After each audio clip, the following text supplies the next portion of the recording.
think it was about a first hit out. You know what I mean? It was. I actually thought our work rate was pretty good. That was something we've really been focusing on. Probably had to defend a little bit too much, but all in all, the defence was pretty solid. They're a pretty potent team. They had the majority of the ball, so I think it was about the first week in June sort of look at. And when we did have the ball, we did some good things in attacks. We were able to score 5 tries still with a minimum of ball. So there's obviously areas we need to refine, and we've made a few changes in system in both attack and defence, and just got to get used to those. You know, and you'll get used to those as you play more games. Folau looked dangerous. What does that do for his confidence in couple? Yeah, like I think even just the last few games that he'd so this season for the Waratahs, and now into this match today, he looked very dangerous. You know, when he went back, picked that ball up. You know, he could have forced it, went back, picked it up, and then almost ran up the other end of the field. So we've probably got to get the ball to him a little bit more. You know, let him use it a bit more. But I was very happy with his performance. Happy with Carmichael's first up display? Yeah, I think he held a nice little holding role in the middle. He got a few carries. His defence was good. It was aggressive, and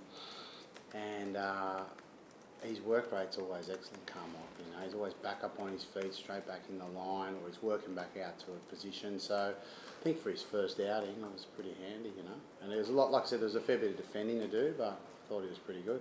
Is he doing the role that you're looking for in a 12? Are you seeing him as someone who can... Well, he's out there, yeah, so I think he can. If you're talking about the distribution game thing, then yeah, I think he's got enough in his game for sure to handle that role, no doubt about it.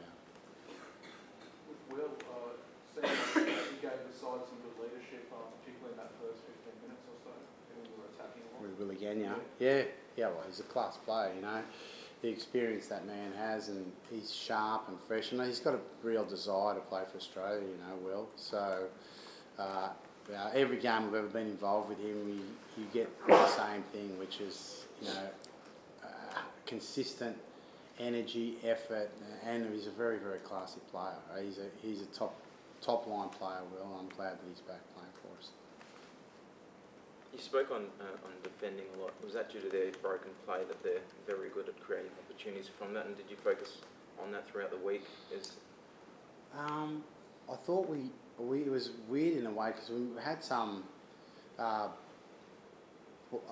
that we won in line-out, for example, and then it came down and it got dropped or it got scrappy, and they did keep the ball for many phases, and we defended pretty well. I thought we struggled a bit with Nakarawa with his offload, you know, the jump and the pop over the top, but that's pretty difficult to defend for anyone, like the basketball play. And we were able to scramble back out of that more often than not. We probably gave away 1 try more than we should have. That one on the line was a bit soft. We just let them sneak under there. We should have fought out of that a bit longer. But, you know, against a team like that with 60% of the possession they would have had at least, I'd say, then, you know, I thought our defence, we had a good workout in defence today.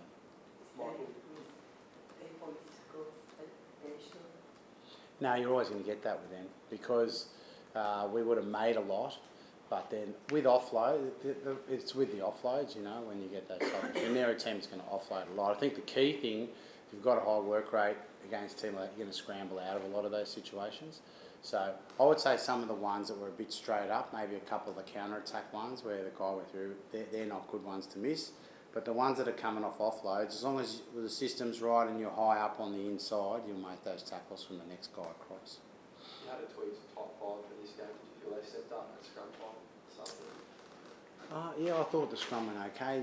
Fiji bring a really low set to the scrum, which doesn't always suit everyone, but I actually thought when we got it right, so when our front rowers got their set up right, we were in a pretty dominant situation. I think that's what told throughout the game. There was one scrum we got a bit wrong. We went backwards a little bit, but more often than not, our base was solid. And they're handy scrummagers, the Fijians. I think that showed at the World Cup and in all the games they've played since.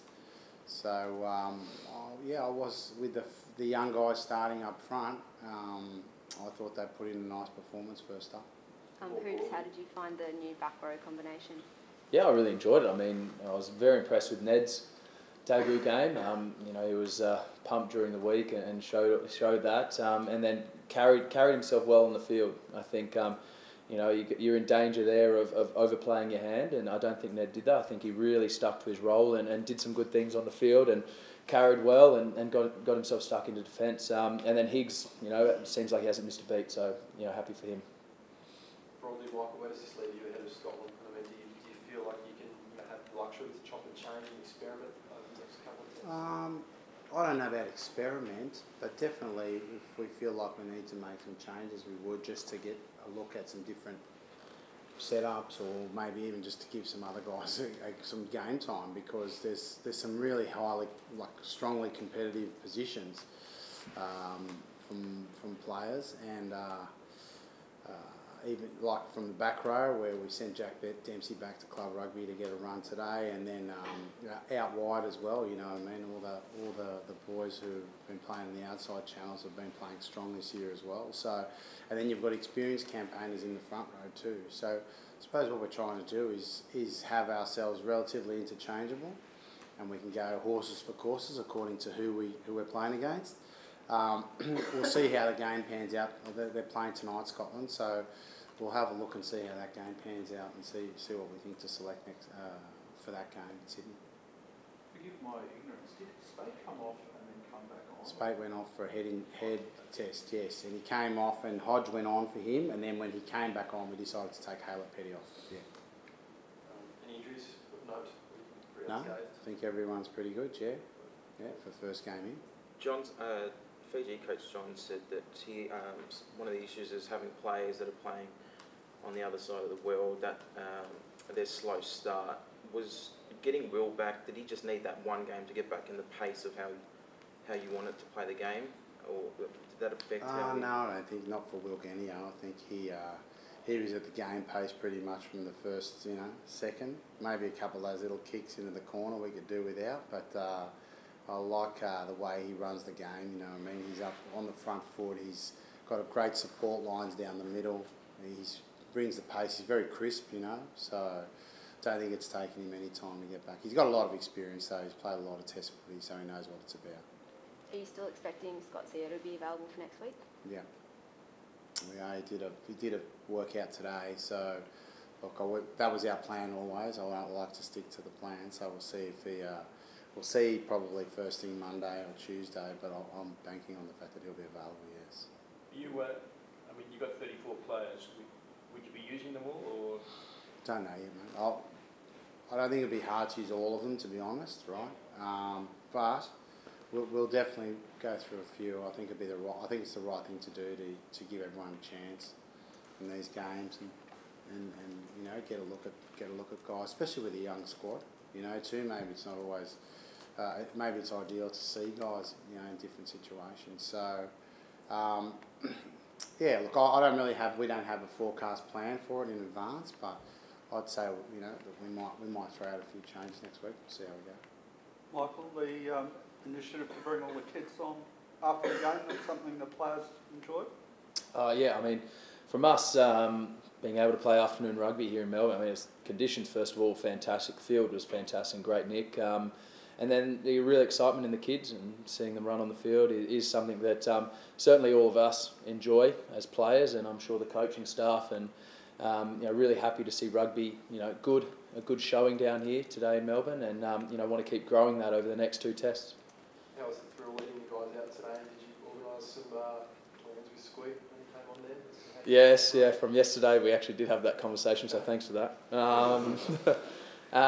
Yeah, look, yeah, what a privilege for myself to lead the guys out there. I think I left in the second half. I led them out a bit quick. I was a bit eager to get back on the field and left some guys behind. But you know, I mean, it's a great taste. And then, you know, Squeak came on and was able to bring his leadership quality and really help bolster that on the field with Will going off and things like that. So really happy with some of the leaders stepping up and wanting to take that foot forward. Bernard, you know, in that position as well, and having Will, like Michael's been talking about, it's been fantastic.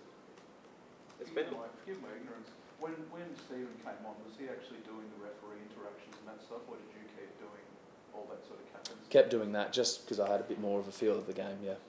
There's been a lot of scrutiny over the past couple of weeks with the Australian teams in Super Rugby. A game like this must surely give you a big confidence boost as well as the other guys. Yeah, I mean, a winning change room's a fantastic thing, and it's been, unfortunately, a rare thing for a lot of Australian teams this year. So, you know, to get the music going, to sing our national anthem in the change room after the game is a really nice start to the season, something we can build on. You know, we talked all week about intent, you know, wanting to work really hard and work harder than the Fijians on the field, and I think we achieved that. So those building blocks, you know, that yes, we've taken from Super Rugby, and a bit of the hurt from Super Rugby to take out there tonight, and you know, almost put 40 points on was very pleasing. Can you still play that way against Scotland? They'll probably play a very different style to Fiji. Yes, they will play a different style to Fiji. We've got to look at ourselves. We've got to look at ourselves and deliver something that we can achieve against each team in this competition over June, and then into you know, the games coming up throughout the season. We want to build our game, so it's just getting better each week. And yes, teams are going to throw different things at us, but within our system, we should be able to deal with all of those. What do you see the potential of backline that you had out there today? Yeah, huge potential. Nice seeing Izzy with ball in hand, full flight. Carmichael's defence I thought was outstanding, and then Tavita and the boys out wide do their thing. You know, like I said yesterday with Higgers, I'm a bit of a fan sometimes when it comes to watching our backline play, and it was unfortunate we couldn't get them more ball in that second half. You know, I mean, looking electric initially in that particularly in that first 20-30 minutes. So work on for us, probably get them more ball. Michael, what do you see Scotland bringing next week? I mean, they're always close matches, aren't they? Definitely more challenging the set piece, 100% more of a challenge there. So, and when I say that, I'd say it with respect, because Fiji aren't your team that's going to go mauling and stuff like that, and that's by nature of their quality and the things that the identity of that team. Whereas Scotland will bring that, you know what I mean? They'll bring all those things, and I think it'll be a good match now to work on the things again that we think are very important here in June, of which one is the set piece. You got to, again, well, I suppose we're looking at all the things that can be insurance for our attacking game, and that set piece defence, a work rate, and today I'd say our set piece was maybe a 6 out of 10. You know, we had 2 opportunities to maul from 10 yards out, and we couldn't get it over. We got 1 over, if I'm not wrong. We could have had 2 others, and we had a few fumbles in line-out. Scrum I thought was good. We had a few fumbles at line-outs, but apart from that, and I would like to think that we can take all of those out and be very, very consistent in that.